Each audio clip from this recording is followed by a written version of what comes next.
Hello students, welcome to Vishnu academy.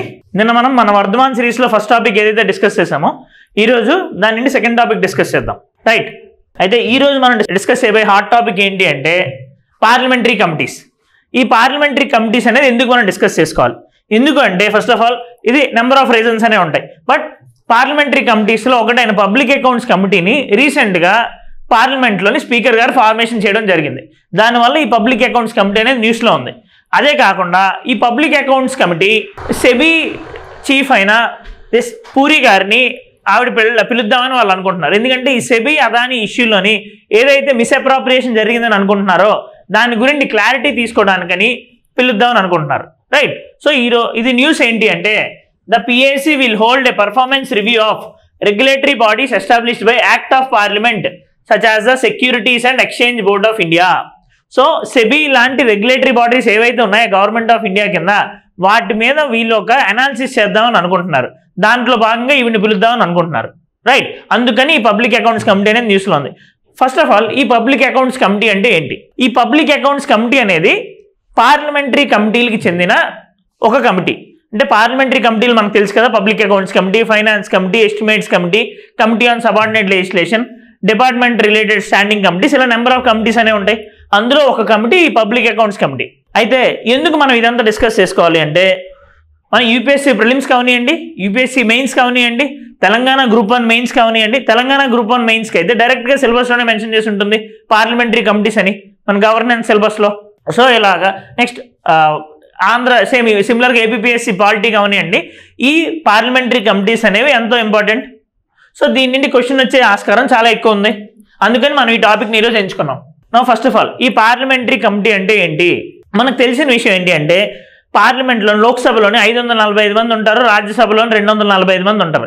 నా ప్రతి విషయం గురించి, ప్రతి బిల్ గురించి కానీ, ప్రతి రిపోర్ట్ గురించి కానీ అందరూ కలిసి డిబేట్ చేసుకోవడం కష్టం. సో దానికోసమని డివిజన్ ఆఫ్ లేబర్ అయితే ఇంకా మంచిగా డెలిబరేషన్స్ అనేవి జరుగుతాయని అనుకొని ఇలాగ ఒక్కొక్క సబ్జెక్ట్కి రిలేటెడ్ అయిన దానికి ఒక్కొక్క పార్లమెంటరీ కమిటీని ఫార్మేషన్ చేయడం అనేది జరిగింది. ఫర్ ఎగ్జాంపుల్ బడ్జెట్ ఎస్టిమేట్స్ అన్నింటినీ అనలైజ్ చేయడానికి ఎస్టిమేట్స్ కమిటీ, అలానే కాగ్ రిపోర్ట్స్ అన్నింటినీ అనలైజ్ చేయడానికి ఈ పబ్లిక్ అకౌంట్స్ కమిటీ లాంటివి మనం ఫార్మేషన్ చేయడం జరిగింది. సో అయితే ఈ పార్లమెంటరీ కమిటీస్ అంటే ఏంటి, దాని యొక్క ప్రత్యేకతలు ఏంటి, అవి ముందు తెలుసుకుందాం. ఫస్ట్ ఈ పార్లమెంటరీ కమిటీ అంటే it means a committee that is elected by the house or nominated by the speaker or chairman. అంటే ఈ పార్లమెంటరీ కమిటీ అంటే అది ఏదైతే కమిటీ ఉందో దాని యొక్క మెంబర్స్ని పార్లమెంట్లోని ఎలక్షన్ అయినా జరుగుతుంది, లేదంటే స్పీకర్ వాళ్ళని నామినేట్ చేయడమైనా జరుగుతుంది. నెక్స్ట్ అది కంప్లీట్గా స్పీకర్ అండర్లోనే వర్క్ చేస్తూ స్పీకర్కి రిపోర్ట్స్ని సబ్మిట్ చేస్తారు. అదే కాకుండా లోక్సభ కానీ రాజ్యసభ కానీ ఆ స్పెసిఫిక్ పార్లమెంటరీ కమిటీకి ఒక సెక్రటేరియట్ని కూడా వాళ్ళకి ప్రొవైడ్ చేయడం జరుగుతుంది. సెక్రటేరియట్ని ప్రొవైడ్ చేస్తే వాళ్ళు అందులో ఫంక్షనింగ్ చేసుకోవడానికి, మీటింగ్స్ కండక్ట్ చేసుకోవడానికి ఉపయోగపడుతుంది. సో బేసికల్గా ఈ పార్లమెంటరీ కమిటీ అంటే వాళ్ళలోని వాళ్ళు కొంతమందిని ఎన్నుకున్న, ఎంపీల్లోని వాళ్ళలోని వాళ్ళు కొంతమందిని ఎన్నుకున్నా సరే, స్పీకర్ వాళ్ళని సెలెక్ట్ చేసుకున్నా సరే అది ఒక పార్లమెంటరీ కమిటీ అని అంటాం మనం. అయితే ఈ పార్లమెంటరీ కమిటీ అనేది ఎందుకు ఇంపార్టెంట్ మనకి? మేజర్గా ఏంటి అంటే స్పెషలైజ్డ్ జాబ్స్. ఈ పార్లమెంటరీ కమిటీస్ యొక్క రోల్ కానీ దాని యొక్క ఫంక్షన్స్ కానీ ఏంటి అని మనం అనుకుంటే స్పెషలైజ్డ్ జాబ్స్ వాళ్ళు చేస్తారు. ఎందుకంటే ఫర్ ఎగ్జాంపుల్ ఇందాక నేను అన్నట్టు ఎస్టిమేట్స్ కమిటీ బడ్జెట్ ఎస్టిమేట్స్ని అనలైజ్ చేస్తుంది. ఇలాగా ఒక్కొక్క స్టాండింగ్ కమిటీకి ఇలాగే స్పెసిఫిక్ వర్క్స్ అనేవి చేస్తారు. ఇదే కాకుండా పార్లమెంటరీ కమిటీస్లోని 2 రకాల కమిటీస్ ఉంటాయి. ఒకటి స్టాండింగ్ కమిటీ, ఇంకొకటి అడాక్ కమిటీ. స్టాండింగ్ కమిటీ అంటే ప్రతి సంవత్సరం ఉంటూనే ఉంటాయి. ఫర్ ఎగ్జాంపుల్ ఎస్టిమేట్స్ కమిటీ లాంటివి ఎప్పుడు ఉంటూనే ఉంటాయి. అడాక్ కమిటీ అనేది ఏదైనా మూమెంట్కి అప్పుడు ఏమైనా అవసరం వస్తే ఆ ఒక్క ఇష్యూ కోసమని ఒక కమిటీని ఫామ్ చేసి ఆ ఇష్యూ గురించి రిపోర్ట్ సబ్మిట్ చేసిన తర్వాత ఇంకా కమిటీ అనేది డిస్మాంటిల్ చేసేస్తారు. అది ఇంకా తర్వాత ఉండదు. కానీ ఈ స్టాండింగ్ కమిటీస్ అనేవి ఎప్పుడూ ఉంటూనే ఉంటాయి. రైట్, సో అందులో ఒకటి మన పబ్లిక్ అకౌంట్స్ కమిటీ. అయితే ఈ పార్లమెంటరీ కమిటీస్ యొక్క రోల్లోని మేజర్ రోల్ స్పెషలైజ్డ్ జాబ్స్. ఇలాగ వాళ్ళు స్పెసిఫిక్ జాబ్స్ చేయడం వల్ల ఆ పనిలోని నాణ్యత అనేది ఉంటుంది అని.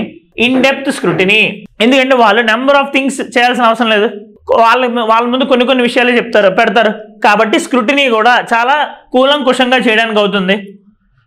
ఎంగేజింగ్ స్టేక్ హోల్డర్స్, ఏదైనా సబ్జెక్ట్ గురించి కావాలి అంటే ఆ సబ్జెక్ట్ ఎక్స్పర్ట్స్ని వీళ్ళు తీసుకొని రావచ్చు, ఏవైనా ప్రొఫెసర్లను పిలవచ్చు, ఆర్ ఎల్స్ ఫర్ ఎగ్జాంపుల్ ఇప్పుడు సెబీ చీఫ్ని పిలుస్తున్నారు, అలా ఏదైనా ఆ స్టేక్ హోల్డర్స్ అందరినీ వీళ్ళు పిలిచి మాట్లాడడానికి వీళ్ళకి స్కోప్ ఉంది. ఫర్ ఎగ్జాంపుల్ డిమానిటైజేషన్ టైంలోని పబ్లిక్ అకౌంట్స్ కమిటీ ఆర్బీఐ గవర్నర్ని పిలిచి మాట్లాడింది డిమానిటైజేషన్ గురించి. ఇలాగా స్టేక్ హోల్డర్స్ అందరిని కూడా ఇన్వాల్వ్ చేయొచ్చు పార్లమెంటరీ కమిటీస్ ద్వారా. నెక్స్ట్ అన్నిటికన్నా ముందు ఈ పార్లమెంటరీ కమిటీస్ అనేవి ఎందుకు ఉపయోగపడతాయి అంటే ఎగ్జిక్యూటివ్ యొక్క జవాబుదారీతనాన్ని నిలపడానికని ఈ పార్లమెంటరీ కమిటీస్ అనేవి ఉంటాయి. సో ఎగ్జిక్యూటివ్ అకౌంటబిలిటీని అప్హోల్డ్ చేయడానికి ఈ పార్లమెంటరీ కమిటీస్ అనేవి ఎంతో important. This enables the legislature to hold the executive accountable through detailed scrutiny and informed parliamentary debates. ఎలా జరుగుతుంది ఇదంతా అంటే వీళ్ళు ఏదైనా తప్పులు ఉంటే దాన్ని డిస్కస్ చేసుకోవచ్చు. నెక్స్ట్ ఈ పార్లమెంటరీ కమిటీస్ చేసే రిపోర్ట్స్ ఆధారంగా పార్లమెంట్లో డిస్కషన్స్ అనేవి జరుగుతాయి. ఫర్ ఎగ్జాంపుల్ 2G స్కామ్ అవనియండి, దిస్ బోఫోర్ స్కామ్ అవనియండి, ఇవన్నీ కూడా పార్లమెంటరీ కమిటీస్ ఇచ్చిన రిపోర్ట్స్ ఆధారంగా బయటకు వచ్చినవే. రైట్. Next financial prudence. ఇప్పుడు మనకి 3 ఫైనాన్షియల్ కమిటీస్ అనేవి ఉన్నాయి కదా, ఏవైతే ఎస్టిమేట్స్ కమిటీ అవనియండి, పబ్లిక్ అకౌంట్స్ కమిటీ అవనియండి, కమిటీ ఆన్ పబ్లిక్ అండర్టేకింగ్స్ అవనియండి. ఇవి ఫైనాన్షియల్ స్పియర్లో కూడా గవర్నమెంట్ని అకౌంటబుల్ అప్హోల్డ్ చేయడానికని యూజ్ అవుతాయి. సో ఫైనాన్షియల్గా గవర్నమెంట్ ప్రుడెంట్గా ఉండడానికి కూడా ఈ పార్లమెంటరీ కమిటీస్ అనేవి ఉపయోగపడతాయి. Next resolving issues in the bills. ఒకవేళ ఏదైనా బిల్ అనేది అందరూ యాక్సెప్ట్ చేయకపోతే, ఏమైనా గొడవలు ఉన్నాయి ఆర్ఎల్స్ ఏదైనా ఇష్యూస్ ఉన్నాయి ఆ బిల్ అని అనుకుంటే, లోక్సభ కానీ రాజ్యసభ కానీ ఆ బిల్ని జాయింట్ కమిటీకి కానీ సెలెక్ట్ కమిటీకి కానీ రిఫర్ చేస్తారు. ఎప్పుడైతే రిఫర్ చేస్తారో వాళ్ళందరూ ఏవైతే ఇష్యూస్ ఉన్నాయో ఆ ఇష్యూస్ మీద డిస్కషన్ చేసి కొన్ని అమెండ్మెంట్స్ అనేవి సజెస్ట్ చేస్తారు. For example data protection bill మీద చాలా ఇష్యూస్ అనేవి వచ్చాయి.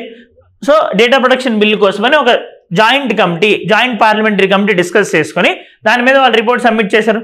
దాని ఆధారంగా కొన్ని మాడిఫికేషన్స్ అనేవి తీసుకొచ్చారు.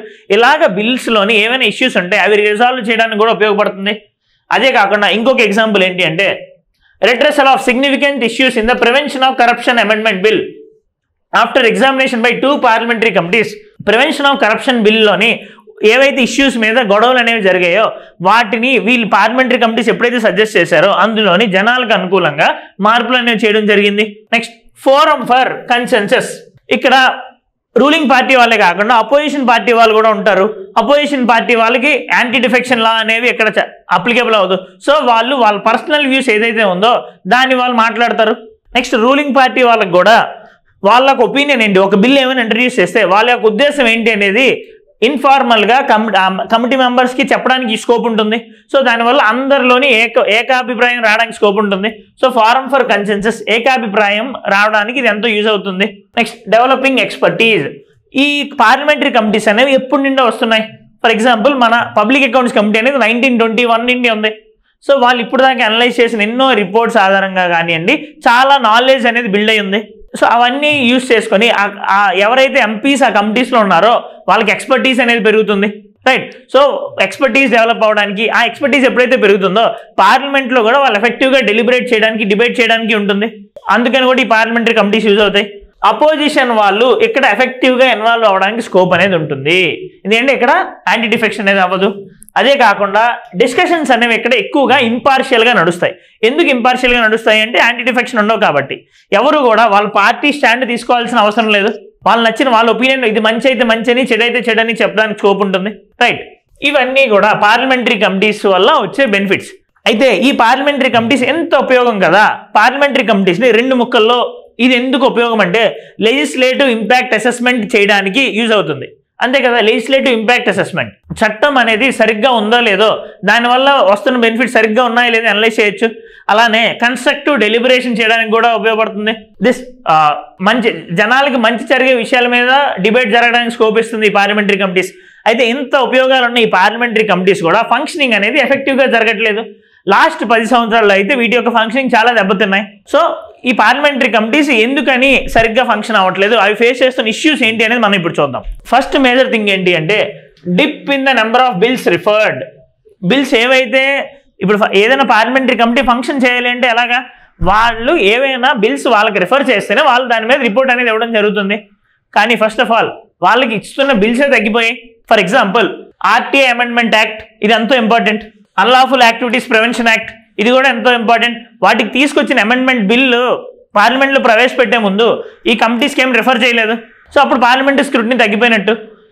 యాబ్సెంటీజం ఆఫ్ మెంబర్స్ ఇప్పుడు ఫర్ ఎగ్జాంపుల్ మన పబ్లిక్ అకౌంట్స్ కమిటీలో 22 మంది ఉంటారు. వాళ్ళందరూ అటెండ్ అవ్వట్లేదు మీటింగ్స్కి. ఓవరాల్గా 50% ఆఫ్ మెంబర్స్ కూడా పార్లమెంటరీ కమిటీస్కి అటెండ్ అవ్వట్లేదంట. సో ఆబ్సెన్స్ ఆఫ్ మెంబర్స్ ఉంది, షార్ట్ టెన్యూర్. ఇంకొక మేజర్ ప్రాబ్లం ఏంటి అంటే ఈ పార్లమెంటరీ కమిటీస్ ఎఫెక్టివ్గా ఫంక్షన్ అవ్వడానికి వీళ్ళ యొక్క టెన్యూర్ కేవలం 1 సంవత్సరం మాత్రమే. ఇప్పుడు కొన్ని ఇష్యూస్ ఉంటాయి, ఆ ఇష్యూస్ 1 year సరిపోదు టైం అనలైజ్ చేయడానికి, కొంచెం ఎక్కువ టైం కూడా కావాలి. ఇప్పుడు for example data protection act కోసం ఫామ్ చేసిన IT panel, joint parliamentary committee IT panel ఏదైతే ఉందో వాళ్ళు అన్ని ప్రొవిజన్స్ అనలైజ్ చేయలేకపోయారు. For example safe guarding citizens అనే ప్రొవిజన్స్ని వాళ్ళు అనలైజ్ చేయలేకపోయారు, దాని మీద డెలిబరేషన్ జరగలేదు. వాళ్ళ యొక్క టెన్యూర్ 1 year కాకుండా ఎక్కువ ఉండుంటే ఆ పార్లమెంటరీ కమిటీకి ఇంకా ఎఫెక్టివ్ డెలిబరేషన్ అనేది జరిగేది. కేవలం 1 year ఉంటుంది, దానివల్ల వాళ్ళకి ఎక్స్పర్టీస్ రావట్లేదు. నెక్స్ట్ మళ్ళీ ఇంకో కొత్త ఎంపీస్ వస్తారు అక్కడికి, ఆ ప్లేస్లోనే ఎవరికి కూడా ఎక్స్పర్టీస్ రావట్లేదు. దానివల్ల ల్యాక్ ఆఫ్ ఎక్స్పర్టీస్. ఇంకొకటి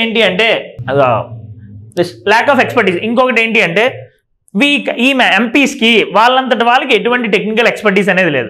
సో వాళ్ళకి టెక్నికల్ సపోర్ట్ ఇవ్వడానికి, వాళ్ళకి నాలెడ్జ్ ఇవ్వడానికి, ఎఫెక్టివ్గా డెలిబరేషన్ ఇవ్వడానికి, నాలెడ్జ్ ఇవ్వడానికి ఏదైనా ప్లాట్ఫామ్ లాంటిది వాళ్ళు క్రియేట్ చేయాలి, కొంత సపోర్ట్ సిస్టమ్ క్రియేట్ చేయాలి. Non binding recommendations. ఇప్పుడు ఇంత చేసి పార్లమెంటరీ కమిటీస్ ఇన్ని సజెషన్స్ ఇచ్చి ఇన్ని రికమెండేషన్స్ ఇస్తున్నా అవి కేవలం రికమెండేటరీ మాత్రమే, అవి పాటించాల్సిన అవసరం లేదు. సో వాళ్ళు ఇచ్చే రికమెండేషన్స్ కేవలం నాన్ బైండింగ్ మాత్రమే. ఇంకా ఏం జరుగుతుందంటే టైం లేకపోవడం వల్ల వీళ్ళు ఇచ్చే రిపోర్ట్స్ మీద కనీసం పార్లమెంట్లో డిబేట్ కూడా జరగట్లేదు, ఇది కూడా problem. Politicisation of the meetings. ఇంకొక మేజర్ ప్రాబ్లం ఏదైతే వస్తుంది అంటే మీటింగ్స్లో కూడా వేరే పొలిటికల్ పార్టీస్ వాళ్ళు వాళ్ళ యొక్క పాలిటిక్స్ని తీసుకొని వస్తున్నారు. వాళ్ళ పార్టీ స్టాండ్ ఏదైతే ఉందో అదే వాళ్ళు మాట్లాడుతున్నారు. ఇప్పుడు ఫర్ ఎగ్జాంపుల్ నేషనల్ లెవెల్లోని కాంగ్రెస్ వాళ్ళు వాళ్ళ పార్టీ స్టాండే వాళ్ళు తీసుకుంటున్నట్టు, ఆ బిల్లులోని మంచి చెడుని గురించి ఆలోచించకుండా ఆ మీటింగ్స్లో కూడా పొలిటిసైజేషన్ అనేది చేస్తున్నారు. ఇది ఉన్న ఇంకొక ప్రాబ్లం. ఇంకా మేజర్ ప్రాబ్లం ఏంటి అంటే ఒకవేళ మీకు దీని మీద క్వశ్చన్ వస్తే ఏదైనా రావడానికి, ఇప్పుడు తెలంగాణ గ్రూప్ 1 మెయిన్స్కి అయితే రావడానికి కంప్లీట్గా స్కోప్ ఉంది. ఇప్పుడు అయ్యే యూపీఎస్సీ మెయిన్స్లో కూడా ఇది రావడానికి స్కోప్ ఉంది. మీరు పిక్టోగ్రాఫిక్గా కూడా ఇది రిప్రజెంట్ చేయొచ్చు. ఎలా అంటే ఓవరాల్గా బిల్స్ని 14th లోక్సభలోని 60% ఆఫ్ ద బిల్స్ని పార్లమెంటరీ కమిటీస్కి రిఫర్ చేశారు. లోక్సభ 15th లోక్సభలో 71% బిల్స్ రిఫర్ చేశారు. కానీ 16th లోక్సభకు వచ్చేసరికి కేవలం 27% బిల్స్ని మాత్రమే రిఫర్ చేశారు. మీరు ఇలాగ బార్ గ్రాఫ్ని చూపించవచ్చు, ఆర్ఎల్స్ ఇలాగ డయాగ్రామ్ కూడా వేయచ్చు. 14th లోక్సభలోని around 16%, 15th లోక్సభలోని 71%, 16th లోక్సభలోని 27%, 17th లోక్సభలోని కేవలం 12% మాత్రమే రిఫర్ చేయడం జరిగింది. సో ఇలాగ డయాగ్రామాటిక్గా కూడా మీరు ఆన్సర్స్లో రిప్రజెంట్ చేస్తే ఎక్స్ట్రా 1 మార్క్ 1.5 మార్క్ అనేది రావడానికి స్కోప్ ఉంటుంది. అయితే మనం ఈ ఇష్యూస్ అన్ని చెప్పాం కదా, అయితే ఈ ఇష్యూస్ని ఎలా సాల్వ్ చేయాలి అని చెప్పి national commission for reviewing the working of the constitution Venkat Chelliah commission form చేసినప్పుడు వాళ్ళు ఇచ్చిన సజెషన్స్ ఇవి. వాళ్ళు ఏం చెప్తున్నారు అంటే టెన్యూర్ని పెంచమంటున్నారు. 1 year టెన్యూర్ కాకుండా 2 years కానీ ఇంకా పెంచండి అని చెప్తున్నారు. ఫర్ ఎగ్జాంపుల్ రీసెంట్గా రాజ్యసభలో కూడా ఈ డిస్కషన్ అనేది జరిగింది. రాజ్యసభ కూడా అనుకుంటుంది ఏమని, డిపార్ట్మెంట్ రిలేటెడ్ స్టాండింగ్ కమిటీస్ ఏవైతే ఉన్నాయో దాన్ని 1 year కాకుండా 2 year టెన్యూర్ చేయాలి అని. నెక్స్ట్ మనం ఇందాక చెప్పాం వాళ్ళకి ఎక్స్పర్టీస్ లేదు ఎంపీస్ కానీ, సో దానికోసమని ఇన్స్టిట్యూషనల్ రీసెర్చ్ సపోర్ట్ లాంటిది వాళ్ళకి ఇవ్వాలి.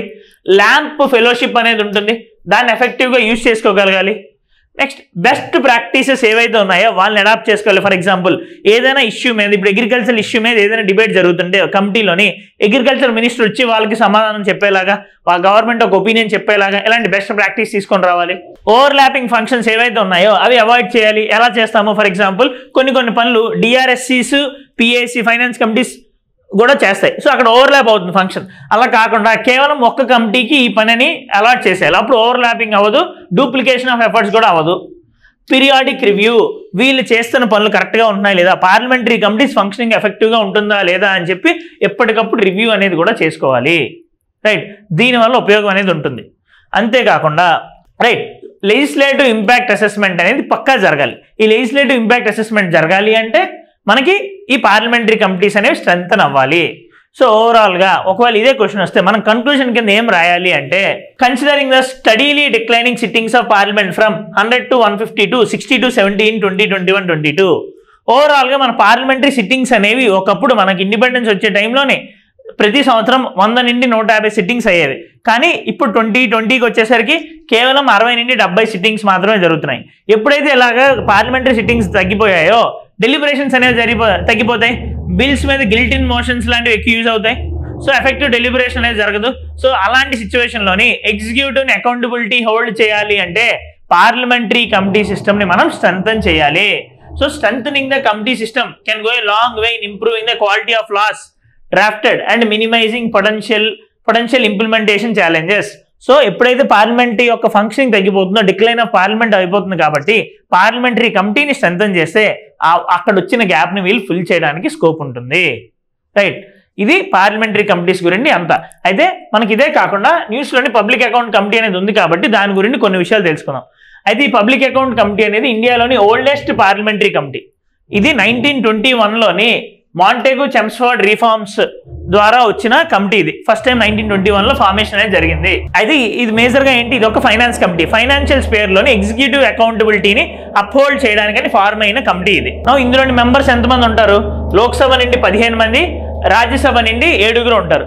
ఈ మెంబర్స్ యొక్క సెలక్షన్ ఎలా జరుగుతుంది అంటే by means of proportional representation, by means of single transferable vote. అక్కడ లోపల ఎలక్షన్ జరిగి 22 మందిని సెలక్షన్ చేయడం అనేది జరుగుతుంది.